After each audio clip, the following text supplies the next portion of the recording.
मी रक्षंदा देशपांडे. मी 2022पासनं दादासोबत UPSCचं preparation करत आहे. 23 आणि 24ची मी प्रिलिम्स दिली आणि सिव्हिल्स आणि फॉरेस्ट दोघांची पण मेन्स दिली. पण मला ऑप्शनलमध्ये जरा कमी मार्क्स होते. तर मग मेनली आन्सर रायटिंगचा जो पार्ट होता तर तो मिसिंग होता माझ्या प्रिपरेशनमध्ये. तर आत्ता 2026मध्ये जेव्हा मी ॲटमसाठी प्रिपेअर करत आहे, तर विराजदादांनी माझ्याकडून आन्सर रायटिंग मेन्स, GS आणि ऑप्शनल दोन्ही पण चांगलं करून घेतले. बिकॉज प्रिलियम्सचं प्रिपरेशन असं वेगळं नाही आहे, प्री आणि मेन्सचं सोबतच प्रिपेअर केलं जातं इकडे.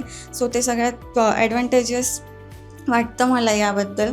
जसं की आपण करंट अफेअर्स पण बघतो, तर करंट अफेअर्समध्ये कुठलं मॅगझिन वगैरे असं नाही आहे की तुम्ही न्यूजपेपर वाचा, न्यूजपेपरमधूनच तुम्हाला करंट अफेअर्सचे सोर्सेस पुरवले जातील, जे की प्रिलियम्स आणि मेन्स दोघांसाठी पण तेच युटिलाइज करायचं आहे. सो ते इझी आहे. प्लस जे लीपची टेस्ट सिरीज आहे, तर त्याच्यामध्ये पण UPSCमध्ये जसे क्वेश्चन येतात त्या लाईन्सवरती क्वेश्चन्स वाटतात.